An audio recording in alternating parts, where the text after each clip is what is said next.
ክብር ለኢየሱስ ይሁን። ክብር ለጌታ ይሁን። አባት ሆይ በጌታ በኢየሱስ ስም እናመሰግንሃለን። በሞትህ ሕይወትን ሰጥተኸናል። እናመሰግንሃለን። በትንሣኤው ኃይል ከአንተ ጋር እንድንነሳን አድርገኸናል። እናመሰግንሃለን። በአብ ቀኝ እንድንቀመጥ አድርገኸናል። እናመሰግንሃለን። ልጆች አድርገኸናል። እናመሰግንሃለን። ከኃጢአት ፍርድ ከኃጢአት ኩነኔ አውጥቶ በጌታ በኢየሱስ በክብር ዙፋን ላይ አስቀምጠኸናል። እናመሰግንሃለን። ጌታ ሆይ ከአንተ ሰራልን የተሰራልን ይበልጣል። ከአንተ ደረገልን ከአንተ መለሰልን ከጸሎት ርዕስ አንተ በመስቀል ላይ የሰራህልን ስራ ይበልጣል። ዛሬ ያንን እያሰብን እናመሰግንሃለን። ክብር ለአንተ ይሁን፣ ምስጋና ለአንተ ይሁን።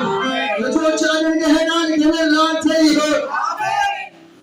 በደምህ አጥበህ ቀድሰህ ቤትህ አድርገኸናል። እናመሰግንሃለን። የመንግሥትህ ወራሽ አድርገኸናል። እናመሰግንሃለን። ጌታ ሆይ ክብር ለአንተ ይሁን።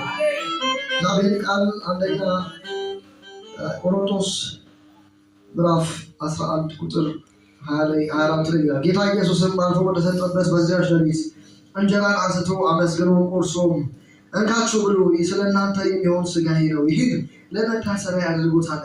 እንደዚህም ከእራት በኋላ ጽዋውን ደግሞ አንስቶ ይህ ጽዋ በደሜ የሚሆን አዲስ ኪዳን ነው፣ በጠጣችሁትን ጊዜ ሁሉ ይህን ለመታሰቢያ ያድርጉት። ከዛ ምን ይላል? ይህንን እንጀራ በበላችሁ ጊዜ ሁሉ ይህንንም ጽዋ በጠጣችሁ ጊዜ ሁሉ ጌታ እስኪመጣ ድረስ ሞቱን ትናገራላችሁ ይላል። ትንሣኤውን ትናገራላችሁ ይላል። ኢየሱስ ያድናል። የትንሣኤው ምስክሮች ነን በኢየሱስ ስም። ትንሣኤውን እንናገራለን። ኢየሱስ ክርስቶስ ከሙታን ተነስቷል። ኢየሱስ ክርስቶስ ዛሬም ሕያው ነው።